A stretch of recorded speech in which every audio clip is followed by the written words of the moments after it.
Fala meu amigo, fala minha amiga, muito bem-vindos a mais esse vídeo do canal A Voz do Livro. Eu sou Luiz Carlos e falo com você de João Pessoa, na Paraíba. Estamos vendo o livro Orfandades, do padre Fábio de Mello. Orfandades, o destino das ausências. E o capítulo de hoje será Sem Escatologia. Sem escatologia. E o que significa escatologia? Doutrina que trata do destino final do homem e do mundo. Pode apresentar-se em discurso profético ou em contexto apocalíptico. Escatologia, doutrina das coisas que devem acontecer no final do mundo. Vamos ao capítulo. A quem irei chorar os medos quando a velhice se estabelecer? O desamparo existencial é condenação própria, que nos chega pela força do tempo. Há sempre um movimento de mãos invisíveis realizando o gesto da proteção. A vida não poupa suas crias. Joga ao relento o filho que antes era aconchegado nos braços, o rebento que até então desfrutava de tutela. O tempo tem me ensinado. A senectude retira o manto que nos outorgava conforto. Estranho. A vida rasga aos poucos a certidão que nos identifica no mundo. Estou mais consciente da despedida. Sinto que estou me desprendendo da mão que me conduz, como se o cordão da sustentação começasse a sofrer de fragilidade, deixando à vista sua estrutura e seus pontos rompidos, esgarçados. Não sei dar nome ao vínculo, apenas me interpreto como cria de um ventre universal.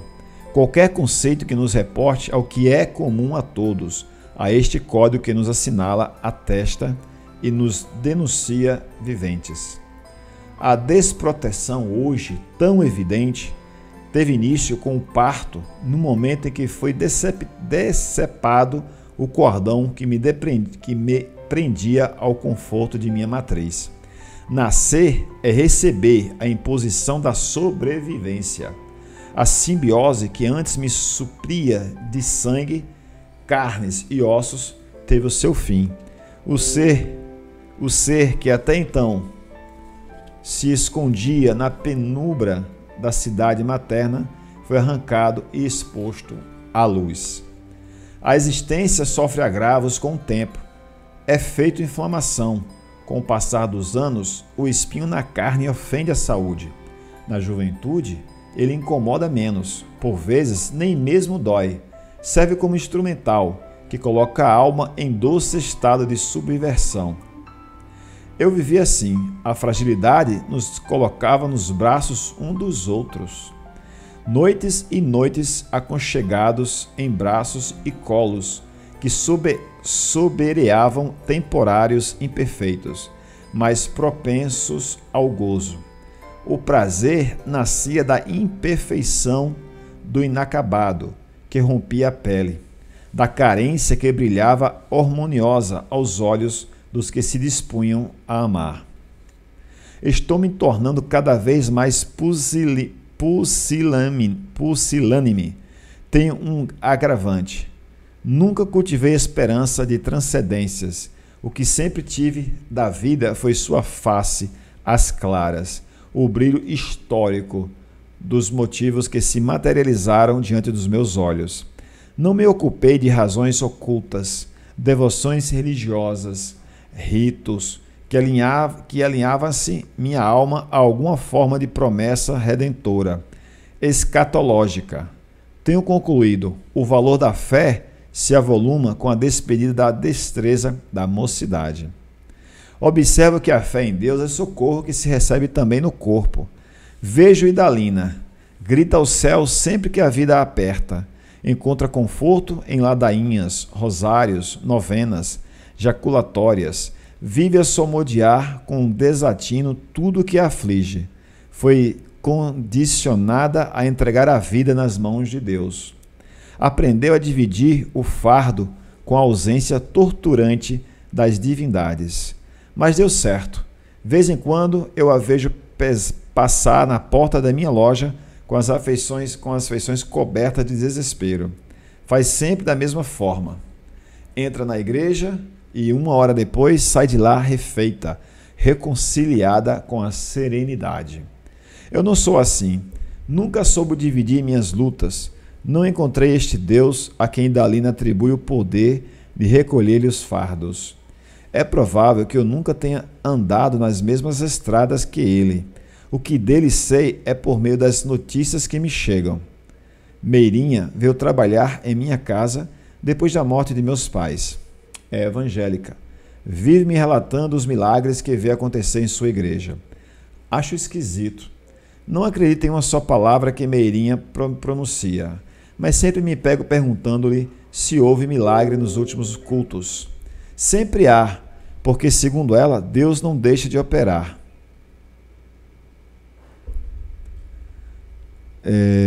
A pergunta que faço a Meirinha não deve ser sem razão. Talvez seja um recurso que eu uso para espiar, além da cerca que me separa desse mundo miraculoso.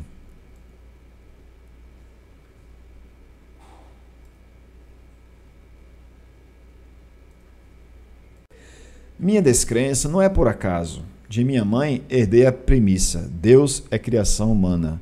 É um recurso que tenciona aliviar o peso da existência. Nunca precisei crer de modo diferente. A vida em nossa casa não permitia espaço para outras questões que não fossem as humanas. A proteção que deles eu recebi fez com que eu não precisasse desse apoio. Sempre dividiram comigo o fardo de ser quem eu sou. Cresci assim. O meu pai era um militar que tinha o peito calmado de medalhas, todas conquistadas com trabalho, dedicação e competência, dizia ele. Desprovido de necessidade de dividir a glória com divindades. Ele nunca mostrou-se afeito à transcendência. Sua crença era nas coisas terrenas. Não conhecia outras. Dizia que religião é refúgio, fácil para homens e mulheres que não estão dispostos a enfrentar os desafios da condição humana. Minha mãe comulgava da mesma convicção. Mas essa postura só é confortável quando se tem um ímpeto de mocidade. Eu os acompanhei até o fim, vi de perto quantos olhares ficaram perdidos, como se procurasse por algum pavio de esperança futura. Meu pai morreu primeiro. As medalhas não o salvaram da solidão final. A farda garbosa não resgatou de suas desesperanças. A fragilidade avançou sobre o território da valentia. Roeu o metal das condecorações do passado. Rasgou as honrarias da glória e do reconhecimento. O tempo retirou-lhe a competência, a possibilidade do trabalho, a tal dedicação, a qual ele atribuiu os resultados. Restou-lhe a indigência, a mão vazia desaprendida de buscar o céu, a voz sem prece, sem salmos, terminou só. Nenhuma de suas conquistas pôde aliviar-lhe a terrível solidão final. Meu pai se apequenou nos últimos meses de vida. Voltou a chorar como um menino, choro do medo, choro da orfandade. O encolhimento da musculatura, movimento natural que opõe a vida ao nascimento. Atingiu também outros lugares daquele homem. O general, que sempre foi grande, imponente, altaneiro, de repente foi tomado de uma debilidade constrangedora. Medo de escuro, medo de ficar só, medo de morrer. Minha mãe seguiu o mesmo caminho também. Também ela foi surpreendida pelos desconfortos da fragilidade. A crueza da existência não a perdoou. O longo período na cama provocou um corrosivo processo de descalcificação. Perdeu a capacidade de sustentar o corpo. Passava dias e noites agulhada pelas dores, até dos mínimos movimentos. O corpo foi perdendo a grandeza. A musculatura, minguada, já em nada me recordava a destreza da mulher que sempre comandara com mestria a ordem da casa. Deitada, permanecia com os olhos sempre posicionados na direção do céu, como se procurasse fé para gritar. Uma súplica, um dedo divino que lhe proporcionasse uma epifânia no caso de sua vida. Nada lhe foi dado. Minha mãe sofreu ainda mais que meu pai. A lucidez não abandonou. Sabia-se velha, doente, insuficiente. Sabia-se sem auxílios superiores. A Teia, incapaz de molhar a boca com palavras que lhe trouxesse auxílio redentor. Ela sorveu o último cálice alicerçada na fria laje de suas convicções. Não quis abandonar a coerência escolhida. Sabia quanto lhe custara assumir-se cética. Sabia quão alto era o preço que tivera de pagar por não ter sido agraciada com o dom da fé. Minha mãe nasceu e cresceu entre celebrações e princípios religiosos. Desde menina, recebeu de minha avó todos os fundamentos de uma vida pautada na fé católica. Foi educada em rígido regime religioso, mas sempre teve no rosto o brilho opaco de olhos indiferentes a tudo que extrapolava o contexto da racionalidade. Seu alívio se deu no momento em que meu pai chegou para assumir o comando do exército. Ateu convicto, não demorou em reconhecer em meio a tantos olhares, boatos e olhar cético de minha mãe. Para desespero de minha avó, rejeitaram a cerimônia religiosa. Com menos de um ano de namoro, foram habitar sob o mesmo teto. A decisão trouxe consequências. Minha mãe nunca mais foi recebida por sua família. Foi deserdada por meio de escritura pública. A religião foi a causa. Uma guerra santa aos olhos de todos. A recusa do sacramento não mereceu indulto. Rompeu com a tradição da família. Sujou a reputação de todos.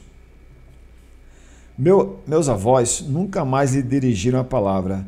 Suas duas irmãs fizeram o mesmo. A pedra estava posta. O sepultamento em vida simbolicamente aconteceu. Minha mãe perdeu a família por não crer em Deus. A espada divina expatriou os corações. Depois de uma vida inteira sem Deus, não seria na hora final que ela daria a mão à palmatória. Suas mãos permaneceram vazias. Nem um terço veio ocupar-lhe o vão dos dedos. A vida que dele se desprendeu não deixou símbolos. O tempo da inutilidade havia chegado. As mãos que antes comandavam as práticas do cotidiano estavam finalmente reduzidas a movimentos humilhantes que revelavam dependência. Mãos sem escatologias, sem promessas futuras, reduzidas, limitadas. Faleceu um ano depois de meu pai, encerrando assim aquilo que profundamente resolvi chamar de meu Antigo Testamento. Com o sepultamento dos dois, sepultei as raízes de minhas seguranças humanas. Naquele homem que tinha o peito coberto de medalhas, estava o meu Todo-Poderoso, o homem que me redimia, quando o peso do mundo recaía sobre os meus ombros. Naquela mulher, de voz grave e defensora, estava o colo que me reconduzia ao lugar de minhas origens, ao recôndito, onde o medo não prevalece e a tristeza não sobrevive. Fé natural. Só isso recebi. Nenhuma fé sobrenatural me foi ensinada. Foi em mãos humanas que segurei quando aprendia a andar. Não fui traída. Foi em olhos humanos que busquei proteção, quando a solidão varou as carnes do meu corpo. Eles me socorreram. Foi em abraços humanos que reencontrei alegria quando errei o caminho e precisei voltar. Eles me receberam. Neles eu acreditei. Acreditei fé à sua proteção. Depois que eles se foram, não me restou fé alguma. Hoje estou aqui. A vida me confronta. O corpo que não desaprende ter sua filha. O corpo que não desaprende de ser filha, cumpre aos poucos sua sina de morrer em partes. O peso dos dias é fardo, que carrego sozinha. Estou deserdada. Meus princípios cartesianos já não me sustentam. Minhas respostas prontas respondem aos outros, mas não a mim. Sinto um desejo imenso de crer em mistérios, verdades ocultas, oráculos, revelações. Desejo prostrar meu corpo diante de altares, imagens, livros santos, mas nada disso posso fazer. Estou geneticamente privada. Não há rachaduras em minha alma por onde Deus possa adentrar. Então, meu amigo, minha amiga, chegamos aqui ao final de mais um capítulo do livro, né, Orfandade. E nesse capítulo aqui a gente viu sobre a ausência da fé, né? Ou ausência de religião, da fé no futuro, da ressurreição, da vida eterna e tudo mais.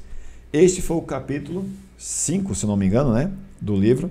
E no próximo capítulo nós iremos ver sobre a consagrada. A consagrada.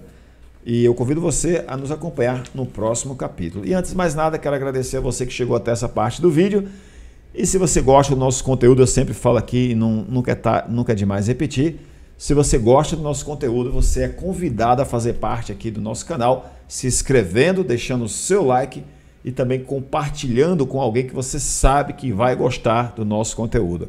Se a pessoa não gosta, não manda para ela. Se você mandar, ela vai ficar com raiva da gente. Então não manda, mas se você sabe que vai gostar, manda, porque aí, olha, vai ser coraçãozinho, vai gostar demais do nosso conteúdo, tá bom? Então é isso aí, a gente se vê no próximo vídeo. Tenham todos uma ótima noite, um bom descanso. Até a próxima. Valeu!